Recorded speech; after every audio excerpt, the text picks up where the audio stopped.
homem tremendo foi Neemias, como Deus usou Neemias naquela época. Nós estamos vivendo em mais ou menos esse livro, Neemias, Esdras, Ageu, Malaquias. Malaquias depois, não é? Da construção de tudo que já estava construído. Mas Esther, Zacarias, são livros da mesma época, né? Que compõem ali aquele século, vamos assim dizer, de 100 e poucos anos. Eles conviveram ali, um mais para lá, outro mais para cá, 100 anos para ali, 20 anos para acolá.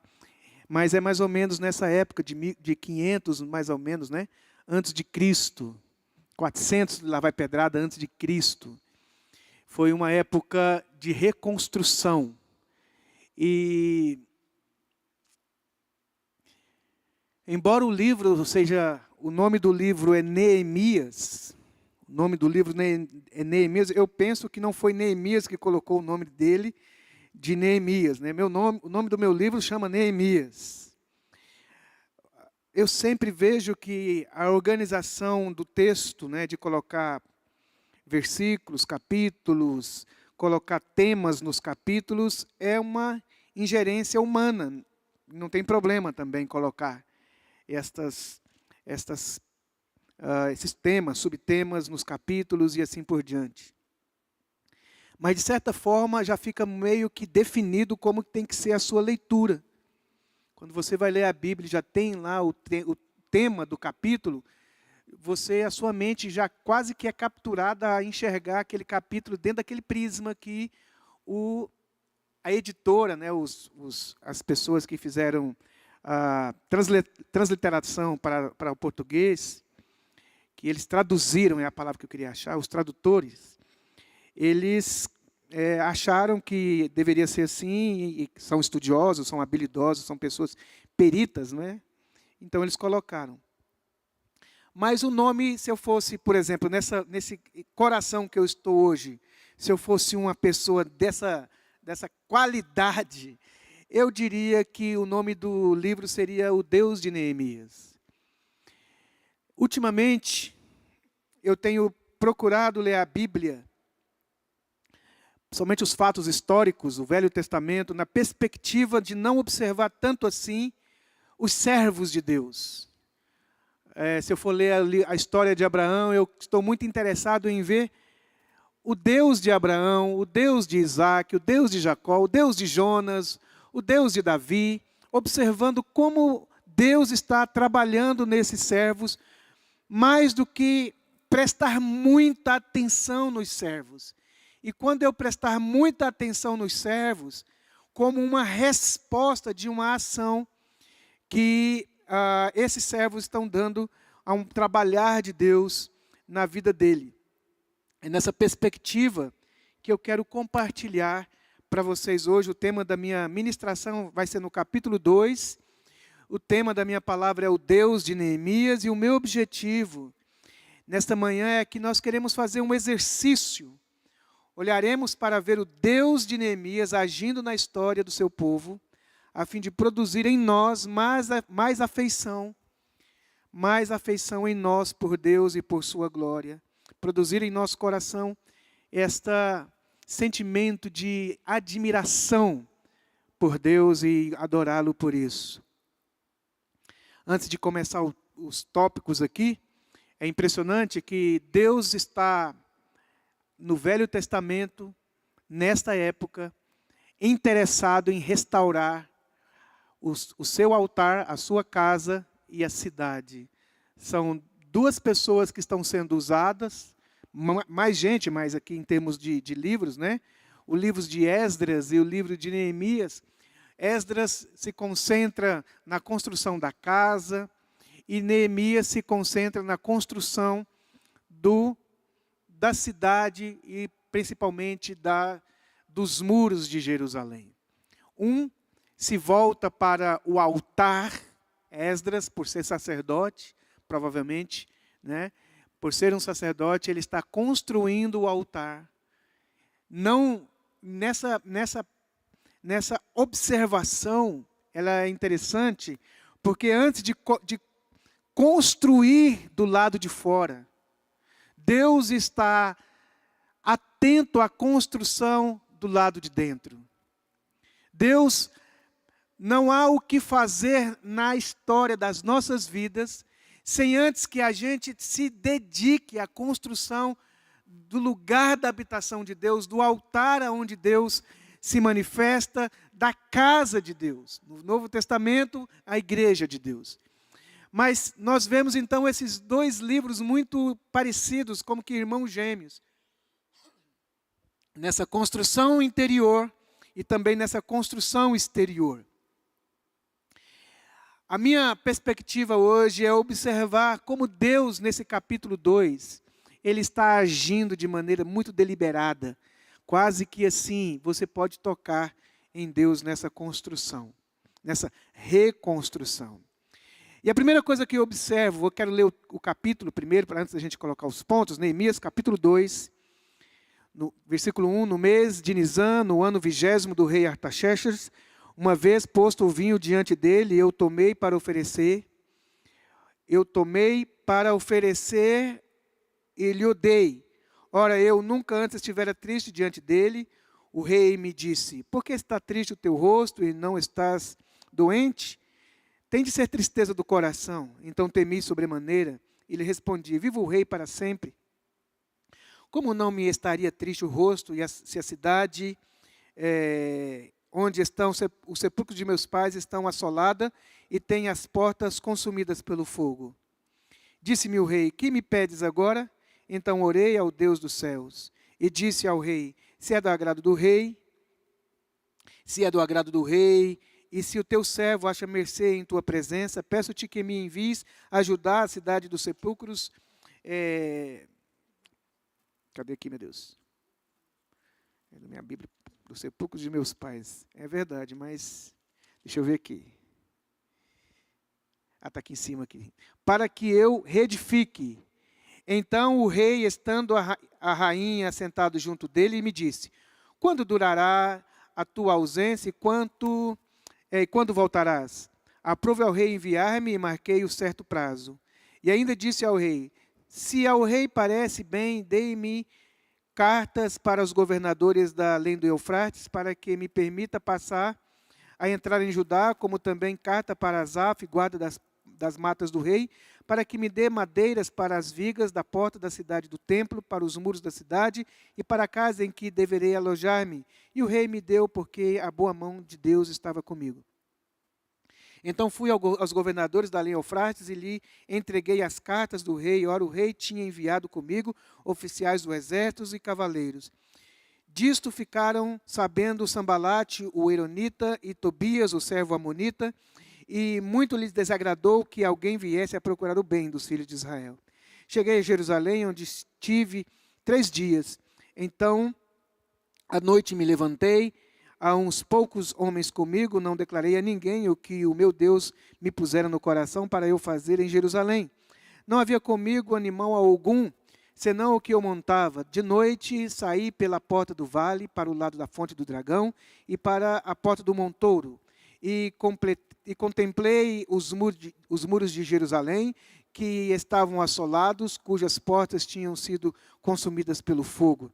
Passei a porta da fonte e do açude do rei, mas não havia lugar que eu passasse o animal que eu montava. Subi à noite pelo ribeiro e contemplei ainda os muros. Voltei, entrei pela porta do vale e tornei para casa. Não sabia os magistrados onde eu fora, nem o que fazia, pois até aqui não havia eu declarado coisa alguma, nem aos judeus, nem aos sacerdotes, nem aos nobres, nem aos magistrados, nem aos mais que faziam a obra. Então lhes disse, estáis vendo a miséria em que estamos, Jerusalém assolada e as suas portas queimadas? Vinde, pois, reedifiquemos os muros de Jerusalém e deixemos de ser opróbrio. E lhes declarei como a boa mão do meu Deus estivera comigo, e também as palavras que o rei me falara. Então disseram, disponhamo-nos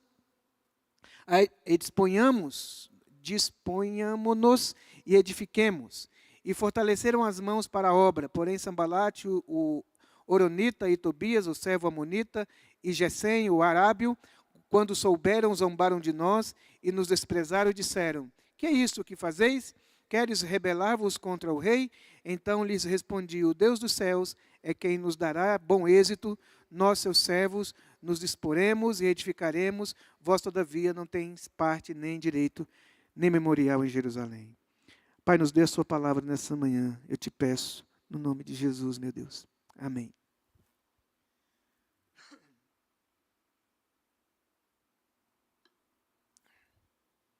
Bom, dava para a gente falar sobre Neemias, as características de um administrador, de um homem interessante, mas eu não quero falar muito de Neemias, eu quero falar sobre o Deus de Neemias.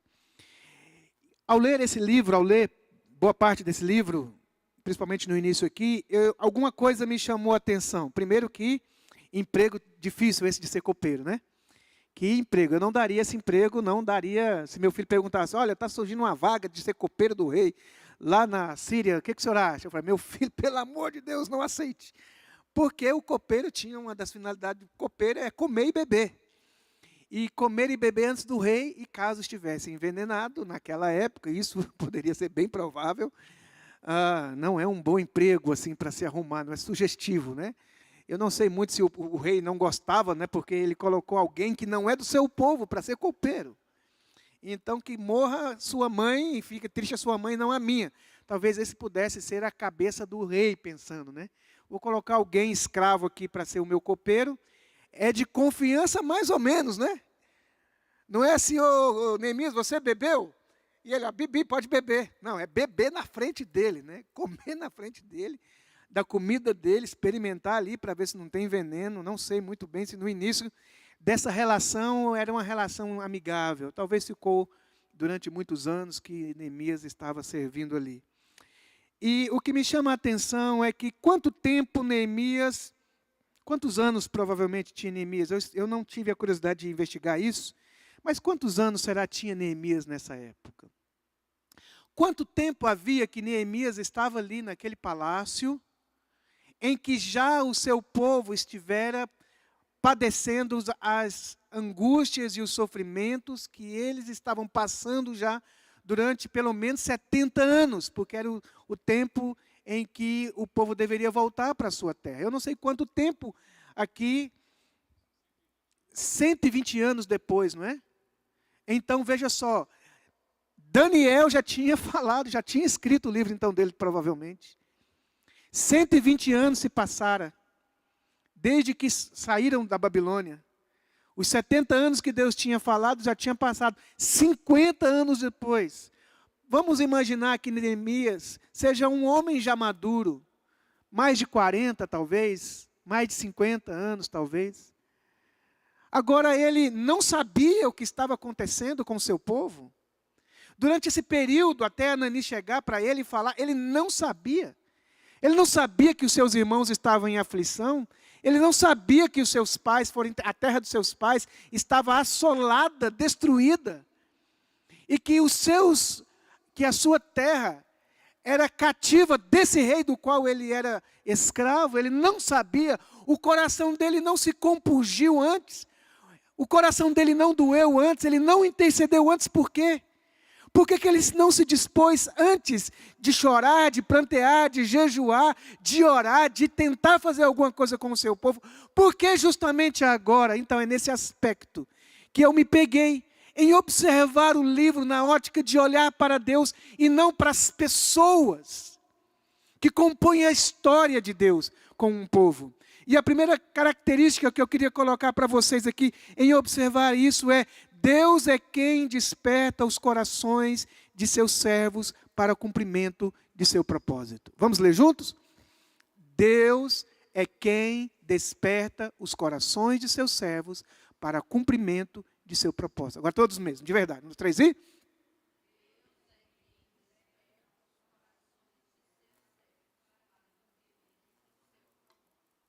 Deus é quem desperta os corações dos seus servos, para que esses servos possam cumprir o propósito do coração de Deus.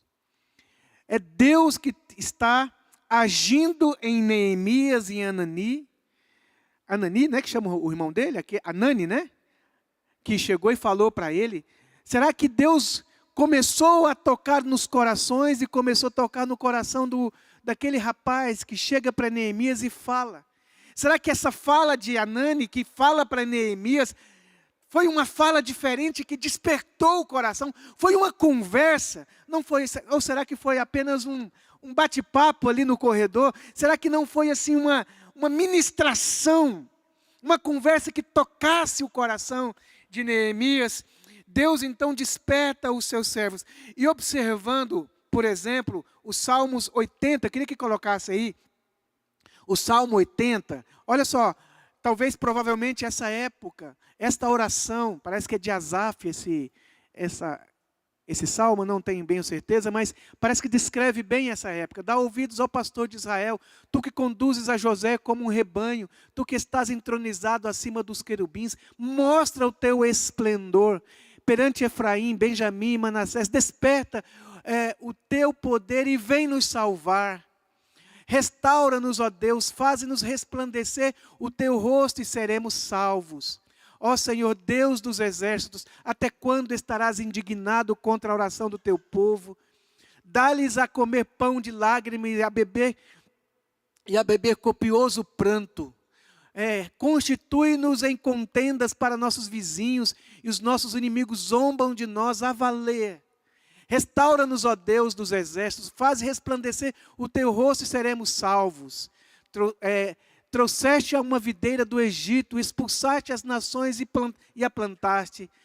Depuseste-lhe o terreno e ela deitou profundas raízes e encheu a terra. Com a sombra dela os montes se cobriam e com os seus sarmentos os cedros de Deus. Estendeu ela a sua ramagem até o mar e os seus rebentos até ao rio. Porque lhe derribastes as cercas, de sorte que vindimam todos os que passam pelo caminho. O javali da selva a devasta, e nela se repastam os animais que pulam, como é que chama ali? Pulam no campo. Ó Deus dos exércitos, volta-te, nós te rogamos. Essa expressão, ó Deus dos exércitos, volta-te, nós te rogamos. Olha do céu e vê, visita a tua vinha. Não há nada que se possa fazer em algum lugar até que haja uma visitação de Deus no meio do seu povo. Israel não vai sair de lugar algum, a não ser que Deus entre em movimento. Até que Deus comece a agir de maneira soberana e de maneira poderosa. Quero ler com vocês também o que está escrito aí em Esdras, de 1 a 6, para vocês verem essa ação. Eu acredito que aconteceu em Esdras, aconteceu também nesse livro de Neemias. Esdras, capítulo 1, versículo de 1 a 6. No primeiro ano do rei Ciro, rei da Pérsia, para que se cumprisse a palavra do Senhor por boca de Jeremias, olha só essa expressão, despertou o Senhor o espírito de Ciro. O que Ciro vai fazer, o que os demais Artaxerxes também vai fazer no futuro ali, tem a ver com esse despertar, essa visitação de Deus no meio do seu povo.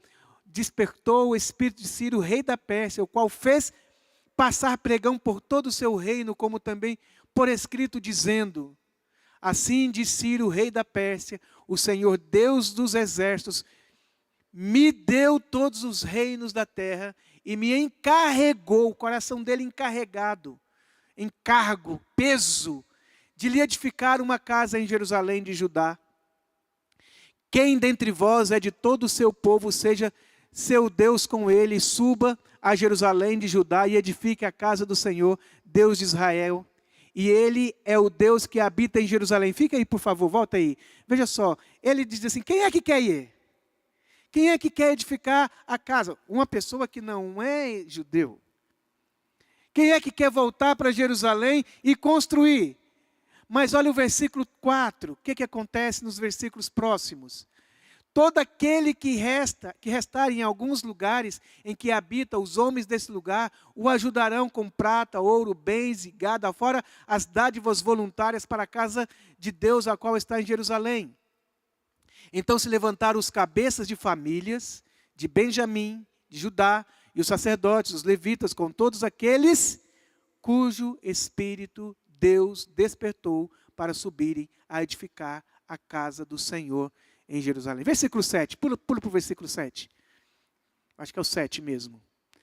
Também o rei Ciro tirou utensílios da casa do Senhor, os quais Nabucodonosor tinha trazido em Jerusalém e que tinha posto na casa de seus deuses.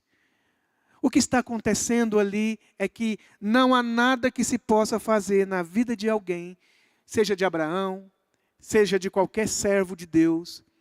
Deus é aquele que começa a fazer a obra.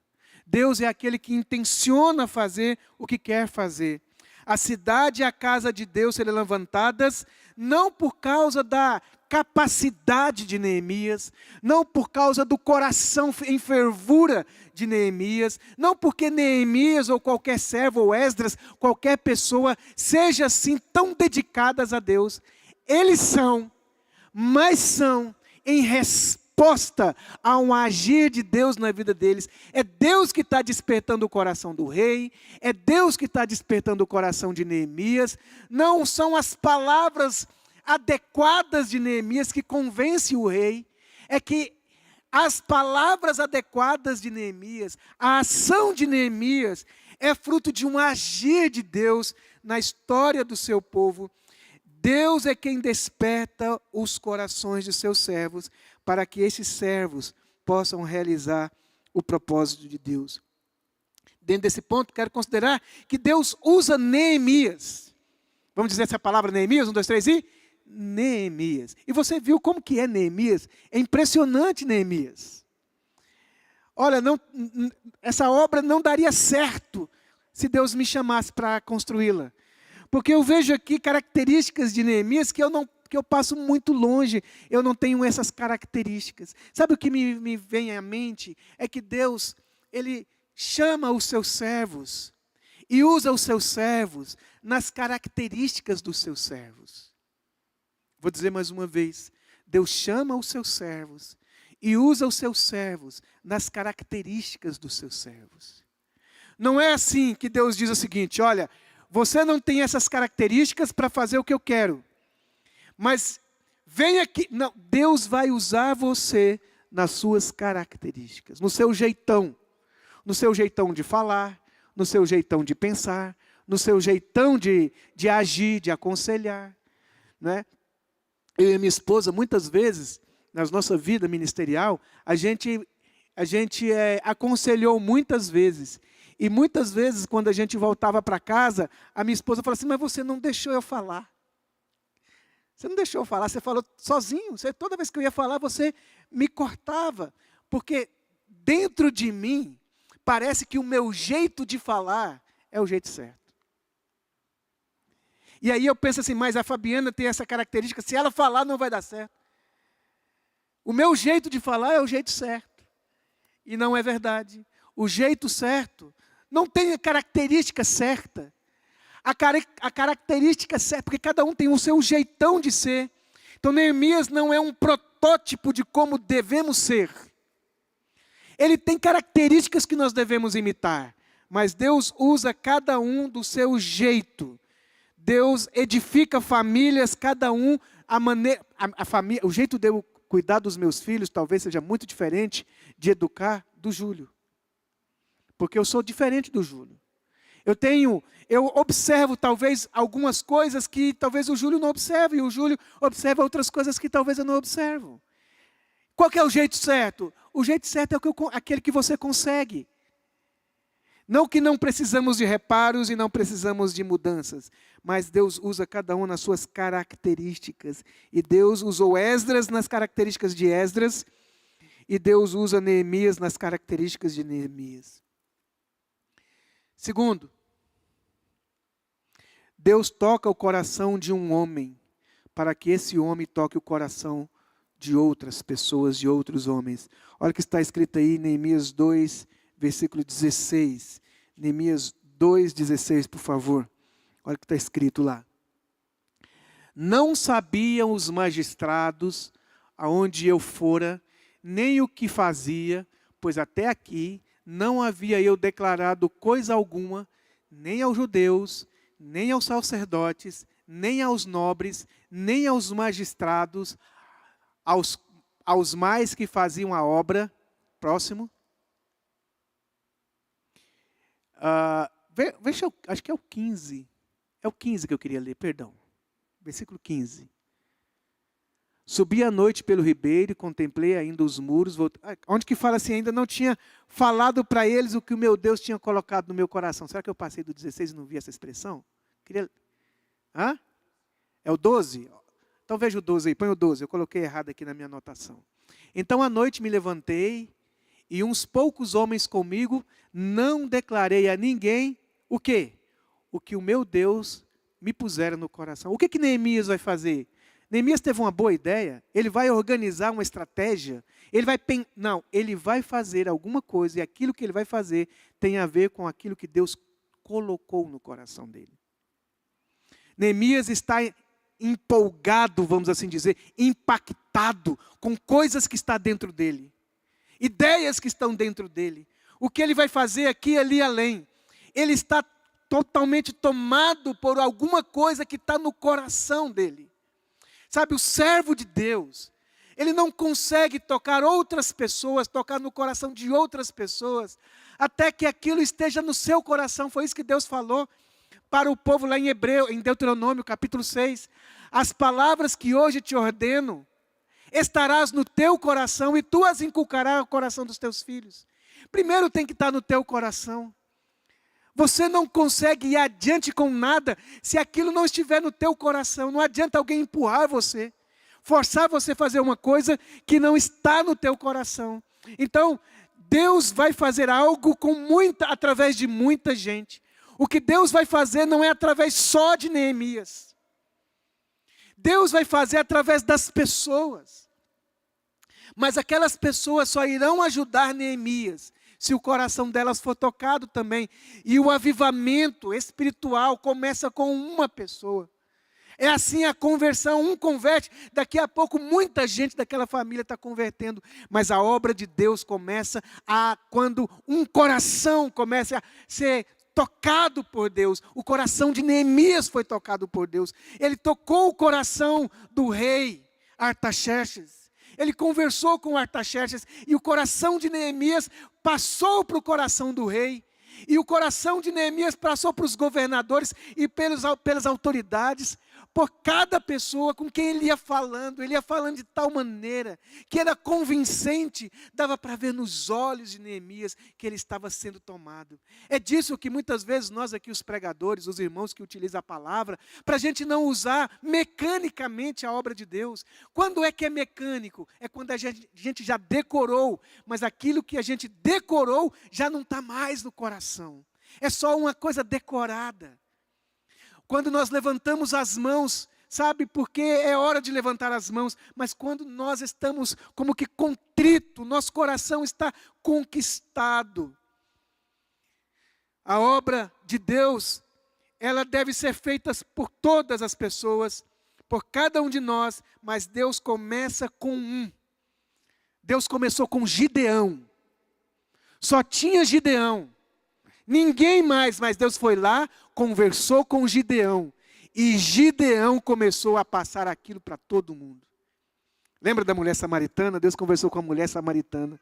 E aquela mulher samaritana, depois que ela conquistada, a palavra de Jesus entrou no coração dela, ela fez o quê? Ela largou o cântaro. Ela abriu mão daquilo que ela estava fazendo, que era buscar água para ela, aquilo que era o objetivo da ida dela naquele poço, era ir com o cântaro e voltar com a água. Mas depois que o coração dela é tomado, aquilo que antes era prioridade, ficou secundário, porque agora a prioridade é aquilo que está dentro do coração dela. E ninguém vai tirar isso. E o que está no coração dela? Espalhar para todo mundo o que está dentro dela. E ela começa a ir nos homens daquela cidade. Venham, vejam, ele falou toda a minha vida. E quando aqueles homens em contato com Jesus, o Filho único de Deus, o único que Deus tinha na terra, começa a semear a palavra, começa a semear o propósito, e então corações das pessoas também é conquistado. Você não e eu não somos, você e eu somos inofensivos no reino de Deus, em tendo um coração cheio da palavra, cheio de verdade, cheio do Espírito de Deus, nos conter, não abrir a boca, esconder os talentos, dizer daqui para ali eu não vou mais. Por quê? Porque Deus quer fazer uma grande obra. Como Neemias mesmo disse, estou fazendo uma grande obra, não posso descer para conversar. Mas essa grande obra não é de Neemias, é do Deus de Neemias. E a obra precisa ser feita por todas as pessoas, por cada irmão. Quem é que tem que visitar aqui nessa igreja, quando nasce alguém? Todo mundo. Quem é que tem que consolar os irmãos? Todo mundo tem que se consolar uns aos outros. Quem é que tem que expulsar demônios? Todo mundo. A obra de Deus aqui nessa comunidade não é de algumas pessoas, são de todas as pessoas. A responsabilidade dessa comunidade avançar naquilo que Deus tem para ela não é por um homem, por um casal, por uma pessoa, por um grupo específico, é de todas as pessoas. Todas as pessoas que foram tocadas, todas as pessoas que abriram o coração para dizer, esta é a minha comunidade, é a minha igreja, é aqui que eu sirvo no reino de Deus, e eu vou colocar as minhas habilidades, os meus dons e tudo em mim para ser úteis na casa de Deus. Para quê? Para edificar a casa de Deus, as muralhas. Então, cuidar do rebanho. De quem é a responsabilidade de cuidar do rebanho? O apóstolo Paulo vai dizer que é uns aos outros. Deus levanta no meio da congregação pessoas para pastorear pequenos grupos, pessoas para pregar, pessoas para ensinar, pessoas para limpar, pessoas para administrar, pessoas para evangelizar. E todos nós, como um corpo unidos, cada um fazendo a sua parte, a obra de Deus avança.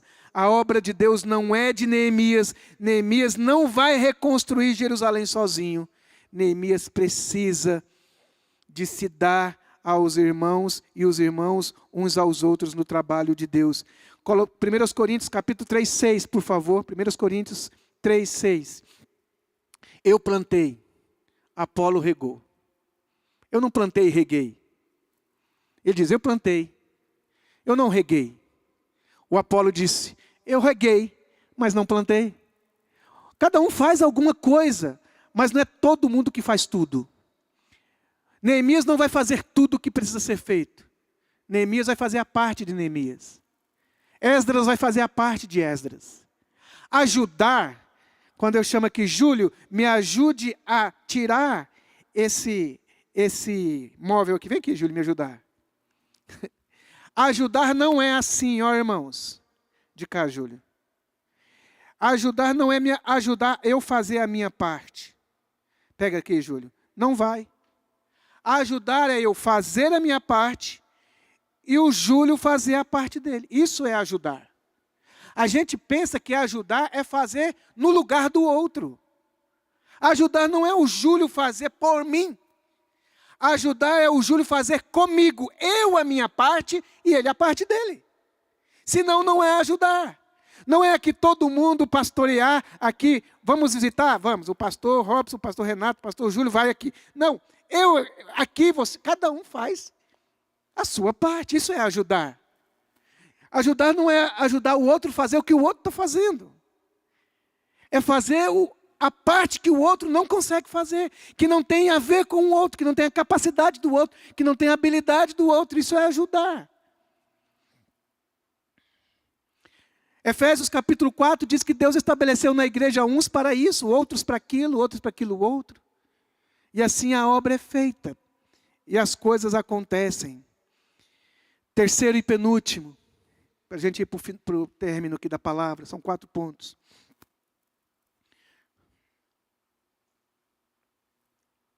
Deus é o Deus das segundas chances. Olha Deus de novo aqui com Israel. Queria que vocês lessem para mim, lessem comigo, Atos capítulo 7, 51. A palavra de Estevão. Estevão vai pregar para o seu povo, Atos 7, 51. Ele está sendo apedrejado. Olha essa palavra de Estevão. Homens de dura cerviz. Essa palavra, dura cerviz, é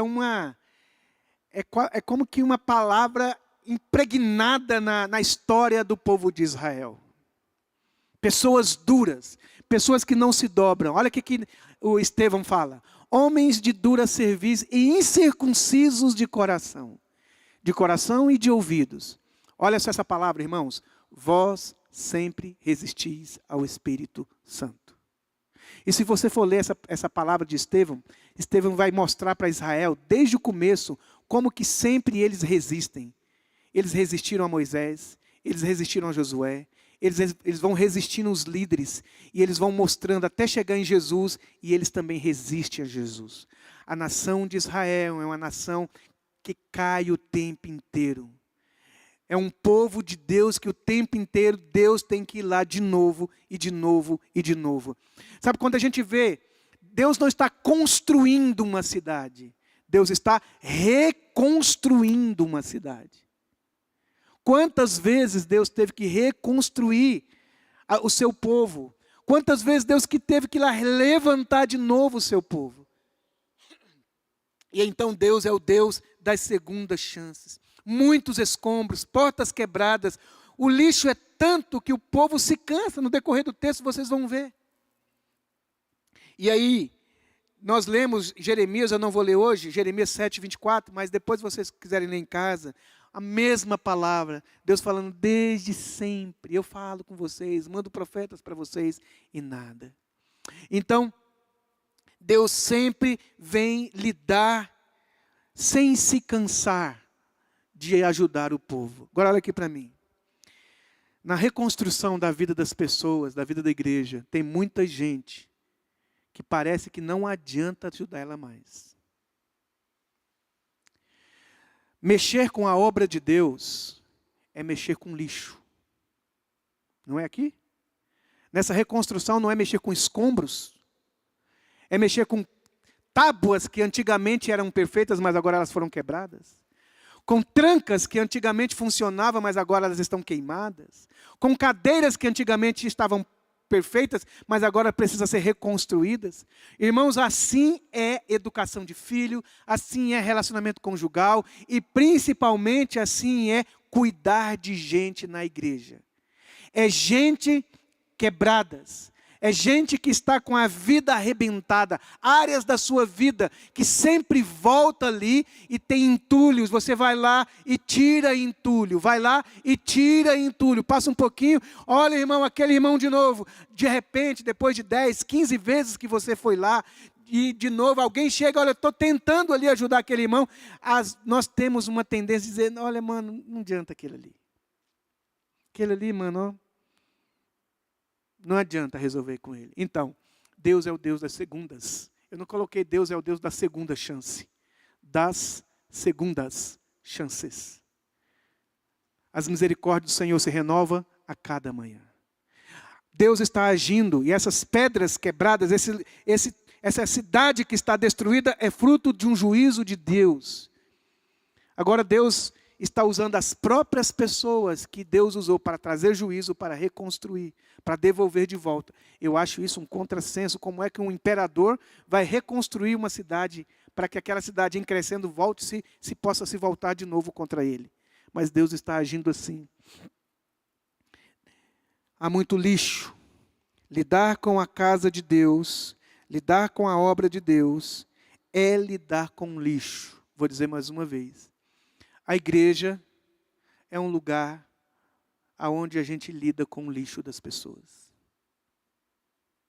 A igreja é um lugar onde o Espírito Santo de Deus está lidando com os nossos lixos, nos edificando, nos fazendo semelhantes a Jesus.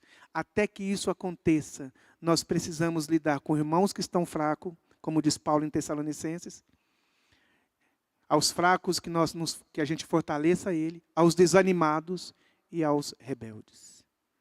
Esses 3 grupos na vida da igreja, os desanimados, os fracos e os rebeldes, são lixos que a gente precisa lidar, problemas que nós temos que lidar, problemas de casais, problemas de todo tipo de coisas, e pode nos cansar, irmãos. Por isso que Paulo diz, não cansemos de fazer o bem. Último lugar. Deus é soberano em seu plano de redenção. Deus é soberano em seu plano de redenção. Ele não pergunta assim para os anjos, quem é que está mandando na terra agora? É Nabucodonosor? Então eu quero fazer alguma coisa através de Nabucodonosor. Parece que a gente olha a história e vê esse soberano subindo, descendo do trono, e a gente fica olhando assim agora, de longe, observando e perguntando, quem de fato está no trono? Quem de fato está mandando? O Nabucodonosor pensa ser o maior da sua época, e Deus trata com o seu povo ali nas barbas de Nabucodonosor, inclusive através de Nabucodonosor, e quando Nabucodonosor é resistente, Deus o põe para pastar. É assim que ele faz também com o faraó, é assim que ele faz com Ciro, é assim que ele faz com Artaxerxes, é assim que ele faz com qualquer superpotência que acredita ser o suprassumo e que ninguém vai fazer ali nada, a não ser que ele permita. Deus não pede nada para ninguém, ele simplesmente vai agindo sem pedir permissão.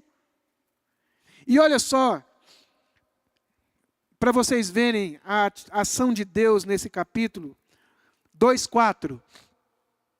Olha só o tempo todo a presença de Deus ali. Disse-me o rei, que me pedes agora? Então o que ele vai fazer antes de pedir? Orar ao Deus dos céus. Deus encena. O que você quer? E ele então ora. Versículo 8. Capítulo 2, versículo 8.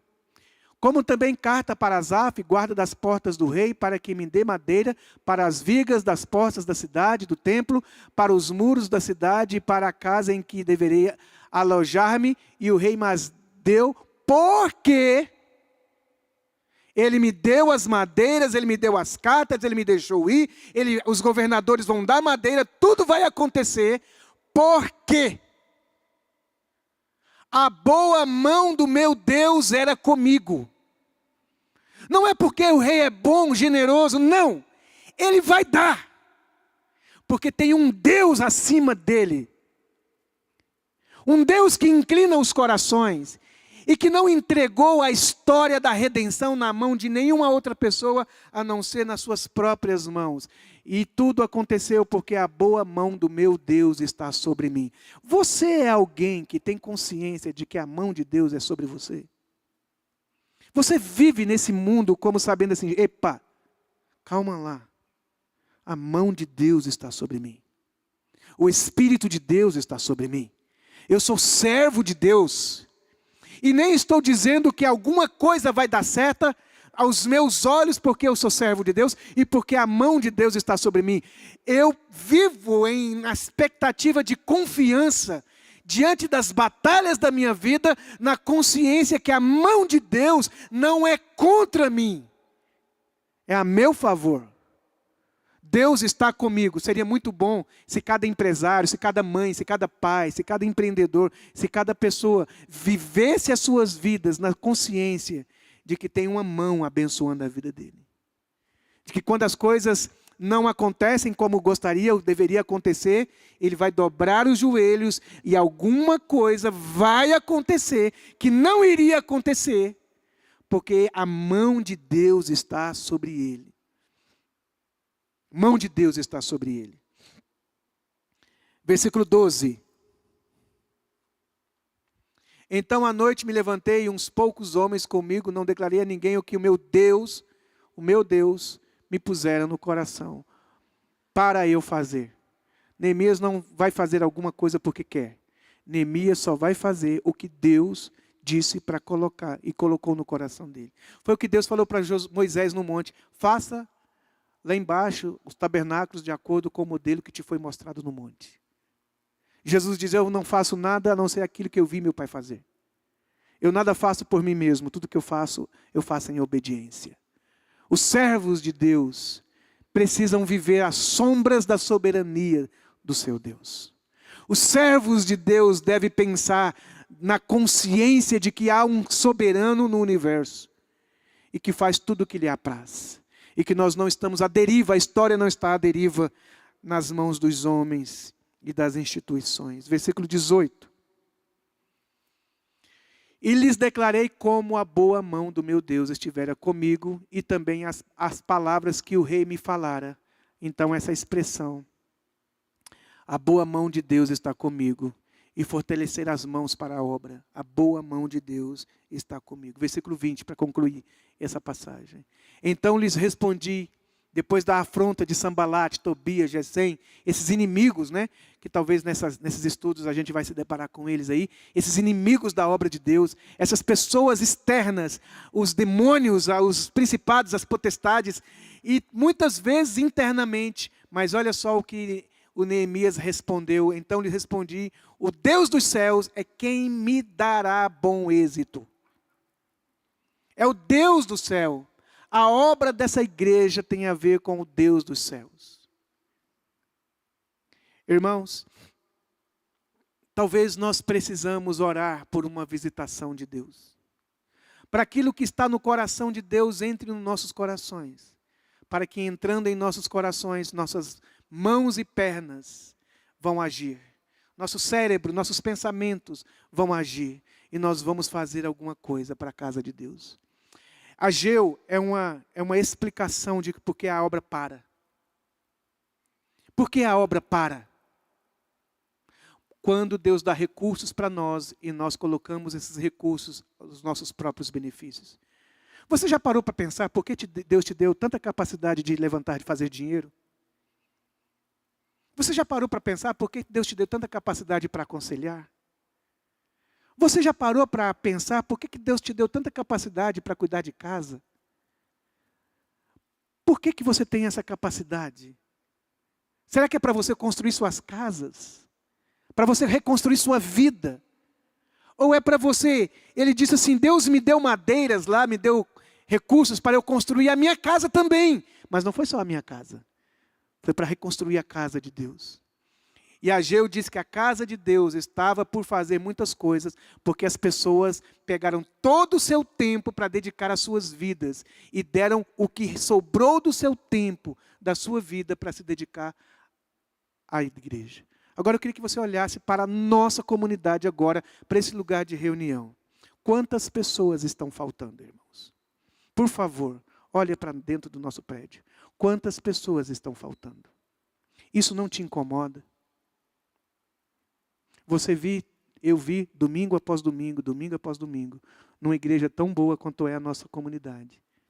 E ter tantas cadeiras vazias. Quantas pessoas Deus quer que esteja no nosso meio?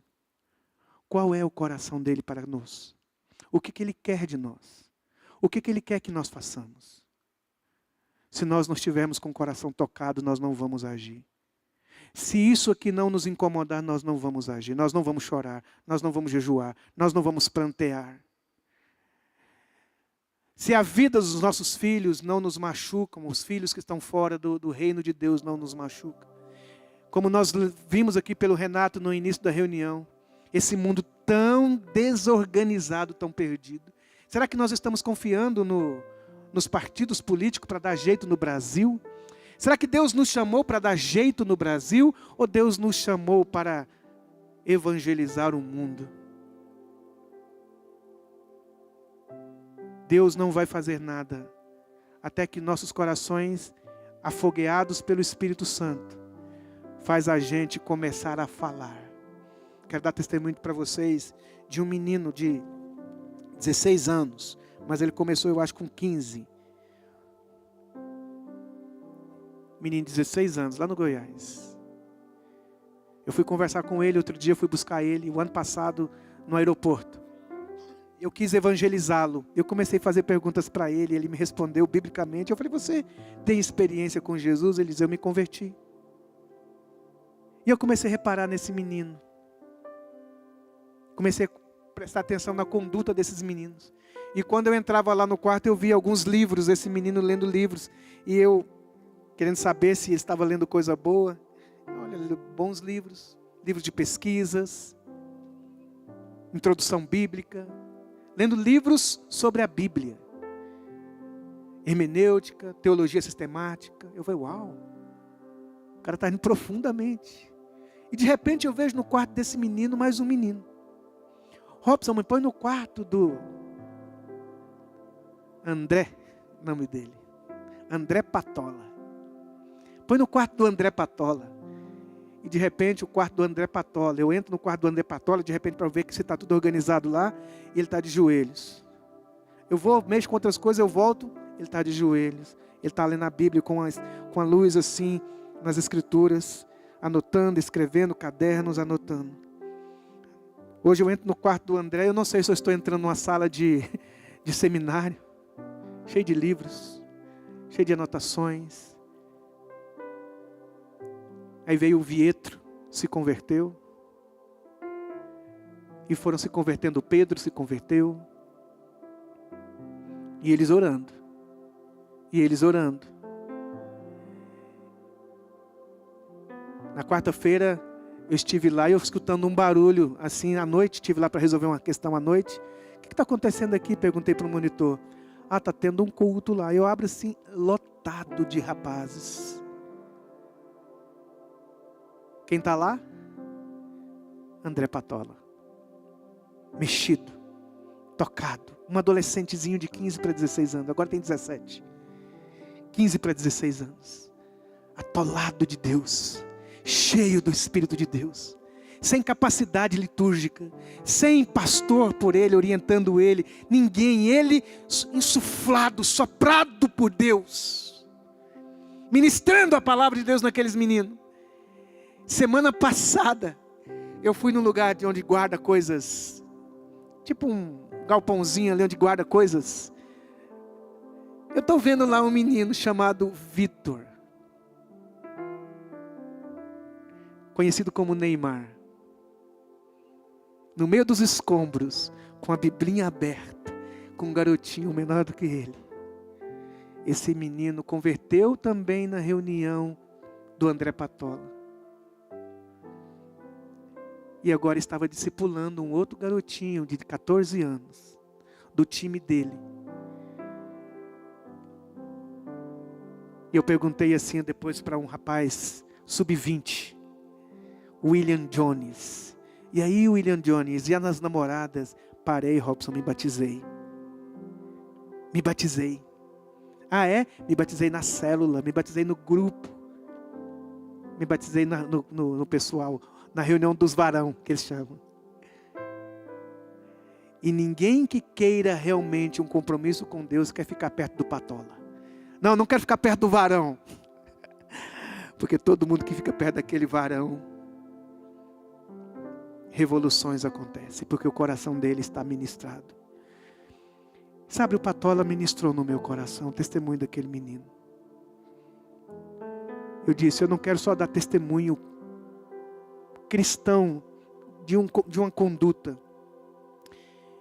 Eu preciso abrir minha boca contundentemente para todo mundo também. Eu também preciso espalhar. Quando é que nós vamos chegar aqui de manhã e você ter que estacionar seu carro lá longe? Porque não cabe mais. A gente vê aqui a irmã. Precisamos de professores para as crianças. Renato, temos que ampliar as salas. Não está cabendo mais. De famílias se rendendo a Jesus. De famílias se rendendo a Jesus. Irmãos, igreja é assim. Nós queremos isso. Eu quero isso. Como muitas vezes os irmãos antigos oravam. Senhor, eu quero ver as maravilhas que os nossos pais nos contaram. A obra de Deus é feita por homens de Deus, tocados pelo Espírito de Deus, na dependência do Espírito de Deus. E eu oro para que nessa manhã você e eu sejamos de alguma maneira incomodados para edificar a casa de Deus, irmãos, para mexer com os lixos, em nome de Jesus. Desculpem eu passar muito do tempo, vamos ficar de pé.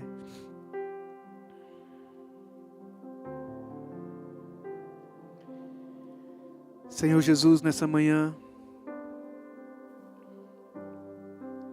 de alguma maneira, Senhor, impacta os nossos corações, como o Senhor impactou Neemias. Como o Senhor mexeu com o coração de Neemias, ele não suportou ficar parado. Ele não conseguiu ficar calado. Mas ele transbordou. Ele transbordou, Senhor. Ele tocou outras pessoas. Ah, Senhor, Tu tens uma obra para fazer. A obra é Tua. Tu és aquele que é o agricultor. O Senhor é o agricultor. Nós somos a obra que o Senhor trabalha, o lugar onde o Senhor trabalha. Nós somos a oliveira, os ramos. Mas o Senhor é que é o agricultor. É o Senhor que dá crescimento. É o Senhor quem escolhe os seus servos. É o Senhor quem toca os corações dos seus servos. É o Senhor quem coloca no coração dos seus servos os desejos. É o Senhor que opera tanto o querer como o realizar, segundo a sua boa vontade. Mas encontra em nós não dura cerviz. Encontra em nós não servos em ouvir: filho, vai trabalhar na minha vinha. A gente diz: eu vou, pai. Mas não vai. Mas encontra em nós servos que mesmo depois de dizer: não é comigo, não é para mim, estou cansado. Mas a gente se arrepende e vai. Que os nossos recursos não sejam apenas para construir mais uma casa, mais uma casa, mais uma casa. Para ficar lendo mais um livro, mais um livro, mais um livro, para ficar tudo dentro de nós. Aprender a tocar, para nós mesmos e ficando dentro de nós. Dá que a gente transborde, que a gente se coloque à disposição, para dizer como Paulo disse: de boa vontade eu me gastarei e me deixarei que se gastem a mim, até que Cristo seja formado em vós. Em nome de Jesus. Amém.